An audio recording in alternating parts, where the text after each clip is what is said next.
Aqui no comecinho do CNN Money, falamos sobre a relação de custo e benefício dessa troca entre mexer na carga tributária brasileira, que não tem ninguém que diga que é suportável, e os impactos disso, tanto na inflação quanto na saúde financeira do setor público brasileiro. Eu convido agora a Rafaela Vitória, que é economista-chefe do Banco Inter. Rafaela, bom dia. A gente estava ouvindo aqui o Fernando Bezerra e essa discordância sobre o impacto fiscal. Queria te ouvir um pouco sobre esse balanço. Qual é o seu balanço sobre o custo e benefício da redução da carga tributária, tanto para a administração do setor público quanto para a inflação brasileira? Bom dia, obrigada por estar aqui conosco. Bom dia, Thaís, bom dia a todos. Sim, eu acho que, tirando um pouco do mérito da questão, né, aonde estamos fazendo a redução de impostos, que eu acho que o qualitativo do nosso governo também deve ser, né, questionado, criticado e debatido, eu acho que a gente precisa dar um passo atrás e falar de como estão as contas públicas hoje, né? E até antes mesmo da gente debater essa proposta de redução de impostos, pouco se falava sobre o superávit que o governo vem fazendo, né, até abril, nos últimos 12 meses, a União, o governo consolidado, não só o governo central quanto somando os estados, estava com superávit de 1,5%, né? Pensando que a nossa meta para esse ano é um déficit de 0,6%. Então, a gente tem aqui uma perspectiva de contas públicas muito positivas, no sentido quantitativo, um superávit bem acima da meta, dentro de um arcabouço que a gente tem um limite de gastos, né? Então, é muito diferente hoje quando a gente tem propostas de redução da carga tributária, quando a gente tem esse arcabouço que limita gastos. E por que isso, né? Porque a gente não pode ampliar gastos mais, né? E a gente sabe, existem alguns furos no teto, existem propostas de gastos extra-teto. A gente viu isso nos 2 últimos anos, mas o resultado é que a gente vem fazendo um controle de gastos.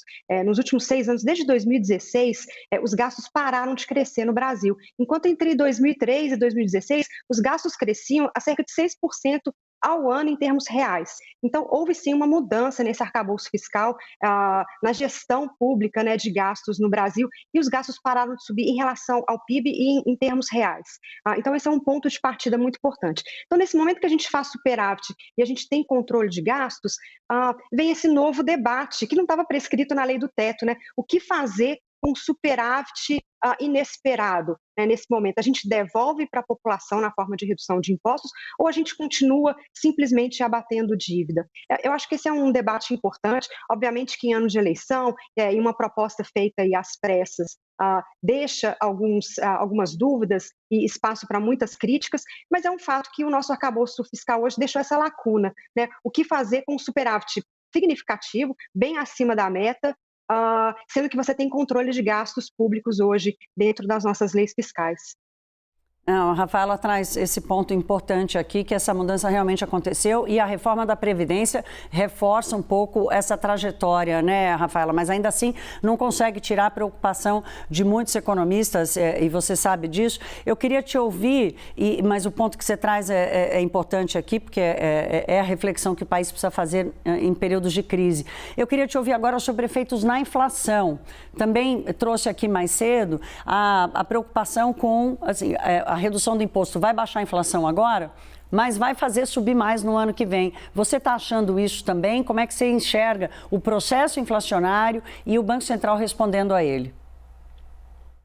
Sim, e aí de novo, só voltando ao tema anterior, né, também quando a gente faz essa escolha entre gastar mais, né, aumentar gastos, né, você tem um superávit maior, eu posso aumentar gastos ou reduzir impostos, qual que é o impacto inflacionário disso, né?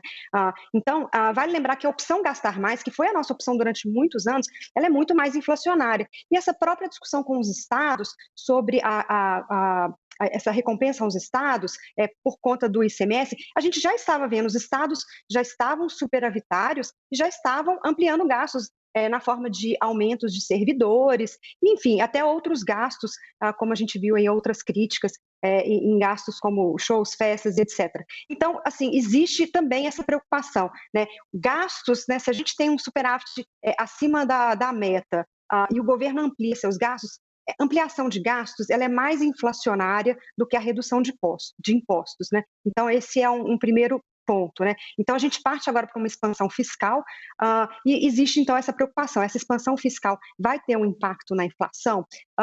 E ela deve ter, sim, né, um impacto da inflação na medida que você faz aí uma desoneração de impostos dessa magnitude, aí cerca de 80 bilhões, a gente não sabe exatamente qual vai ser o valor final, mas se a gente pensar em cerca de 80 bilhões de reais aí para o ano, isso são devoluções, né, que fazemos para os consumidores, e esses recursos a mais, na mão dos consumidores agora, podem virar um pouco mais de gastos, nesse momento que a gente precisa ainda conter um pouco da demanda, então uma pressão inflacionária secundária pode existir.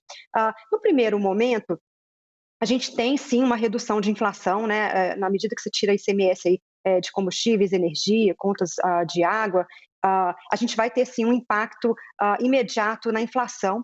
Parte disso volta no próximo ano, então existe também essa preocupação, né? A meta de inflação que o Banco Central busca hoje é a meta de 2023, não mais a de 2022, então a meta de 2023 ela fica em parte comprometida, mas vale lembrar também que a gente tem uma economia muito indexada, né? E essa indexação da inflação anual ela é muito relevante, principalmente no salário mínimo. Então, a partir do momento que a gente tem uma inflação menor em 2022, a gente também vai ter correções menores no salário mínimo, no próprio teto de gastos, em outras despesas.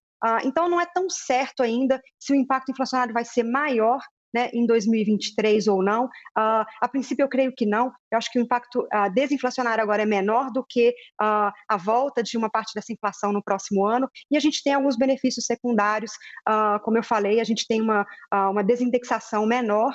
E eu ainda acho que gastos, né, aumento de gastos contra a devolução de impostos é menos inflacionária nesse momento. Ótimo, que bom. Obrigada, Rafaela. A ideia de te ouvir era essa mesmo, fazer esse balanço entre o custo e o benefício de tomar a decisão de baixar impostos e baixar a inflação desde já. Obrigada. Nós conversamos com Rafaela Vitória, economista-chefe do Banco Inter, em plena sexta-feira, madrugando aqui com a gente. Obrigada. Bom fim de semana para você. Obrigada, Thaís, e bom dia.